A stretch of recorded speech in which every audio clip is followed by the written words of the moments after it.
Hasil pemilihan presiden kali ini sebetulnya tidak terlalu mengejutkan jika kita mengikuti hasil survei sebelumnya. Dari hasil hitung cepat, pasangan Prabowo menang dengan angka sekitar 58%. Nah, selama ini kami mengikuti analisis M. Kodari yang merupakan pendukung Prabowo Gibran. Analisis dia rupanya cukup akurat. Dia mendasarkan analisis pada sejumlah hasil survei yang dirilis sebelum pencoblosan dan ternyata lumayan mendekati.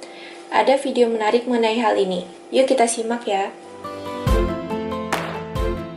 Kan kemarin dalam kesempatan diskusi kita dengan Hasan Nasbi kan kita rentangnya kan ya 51 sampai 54 lah gitu. Ternyata sekarang kan 58. Anies 25 ya nggak begitu jauh beda lah dengan yang ada di dalam prediksi survei. Ganjar malah justru lebih drop kan dibanding yang diprediksikan oleh survei itu. Gimana menjelaskannya itu? Saya kan udah berkali-kali juga bilang bahwa kita nggak boleh hanya melihat angka sebagai sebuah snapshot, tetapi kita juga harus melihat angka-angka sebagai sebuah tren. Nah, kalau bicara tren, saya kan ditanya berulang kali juga mengenai peluang sekali putaran, dan keyakinan saya, level of confidence saya terhadap sekali putaran itu terus naik, ya, dari 70 naik ke 80, terakhir itu 90. Di sebuah acara televisi saya ditanya, kenapa nggak 100% keyakinannya gitu, diserang saya bilang nggak mungkin saya 100%, manusia itu cuma bisa 90%, 10%-nya kembali kepada yang maha kuasa gitu. Jadi 90% itu adalah mentoknya saya sebagai manusia ya. Nah, tingkat keyakinan saya terus meningkat karena apa? Karena saya ngeliat tren bahwa jadi dari sebelum angka 50 itu saya punya keyakinan 70%.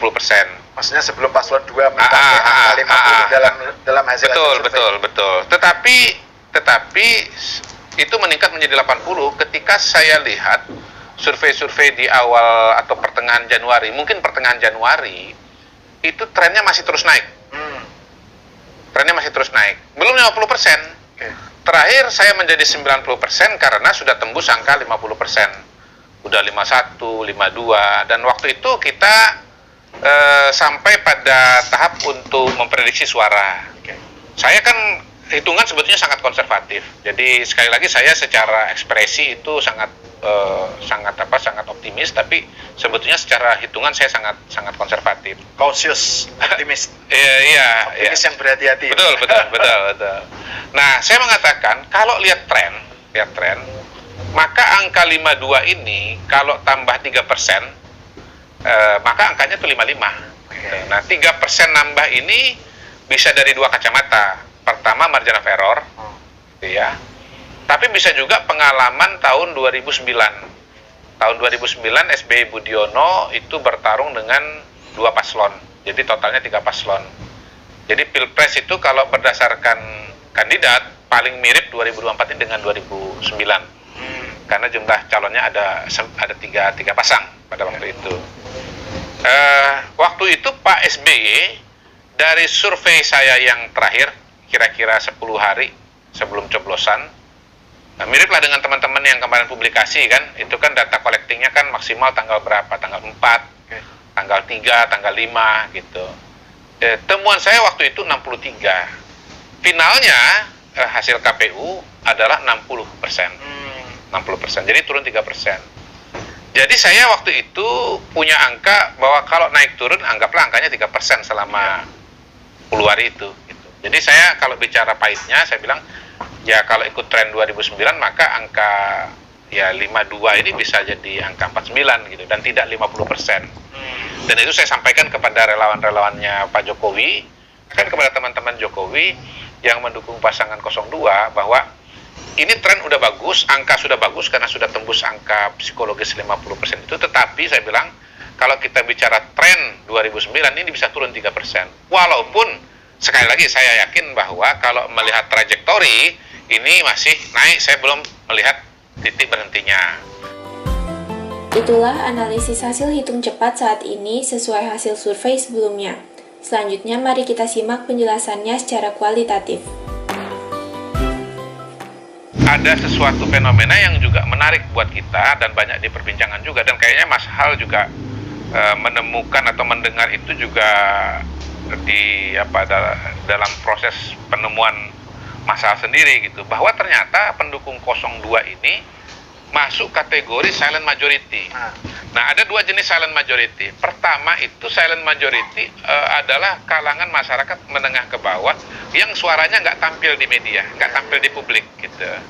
Nah, marilah kita, siapakah pendukung 02 itu? Kebanyakan memang kalangan menengah ke bawah. Nah, sebelum ini ya, saya langsung masuk juga ke soal silent majority. Ini kan ramai di Twitter ini, bukan Twitter, X ya. Jadi ini orang mengaitkan dengan serangan terhadap Jokowi dan artinya berarti serangan terhadap 02 menjelang hari H. Jadi misalnya film Dirty Vote, terus pokoknya rangkaian kejadian-kejadian yang menyerang ofensif lah terhadap Jokowi dan 02. Terus kemudian setelah pemilu, setelah hasilnya keluar kan menunjukkan ternyata satu putaran dan Prabowo melambung. Nah, itu kemudian ada yang bilang inilah tanda kutip balas dendamnya kelompok mayoritas yang diem selama ini gitu. Jadi karena di dalam the revenge of silent majority yang saya sebut tadi, the revenge of silent majority. Karena dalam demokrasi at the end of the day, dalam general election, one man one vote. Kayak judul Star Wars ya. Nah, itu bagus ya. The Revenge of Sith. Ini The Revenge of Silent Majority. The Revenge of Silent Majority. Karena one man one vote, jadi suara guru besar dari UI, dari UGM atau dari intelektual atau seorang yang hebat ya, yang itu sama satu.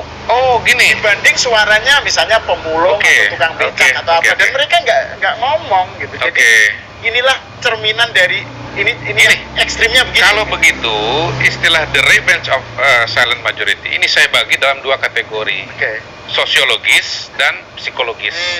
Justru yang juga tidak kalah pentingnya adalah kelompok yang memang aktif di medsos, tetapi mereka tidak bersuara karena macam-macam alasannya. Mereka merasa bahwa mereka sudah memutuskan, atau mereka diem karena kalau mereka menyatakan pilihan 02 misalnya, atau mengkritik 01 atau mengkritik 03, mereka dibully.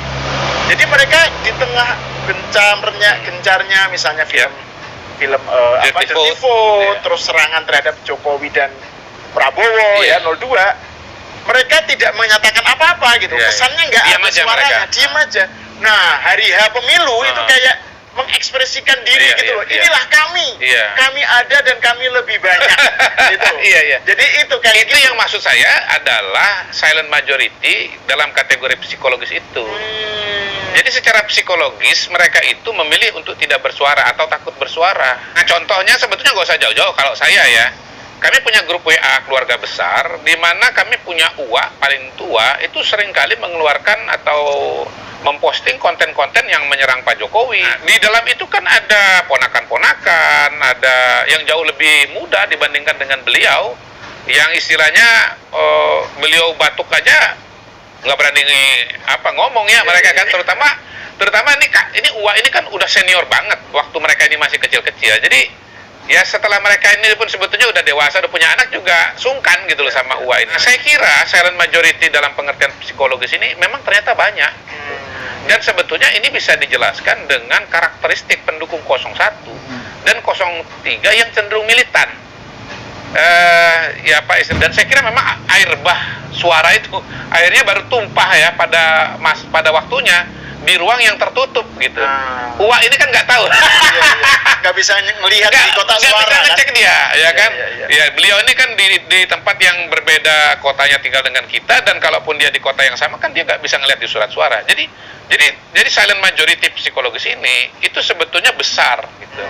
Nah, pada titik yang lain saya mau mengatakan begini, selama ini 01 dan 03 sering mengatakan ada tekanan dari atas, ada tekanan dari negara untuk mereka itu tidak bersuara gitu.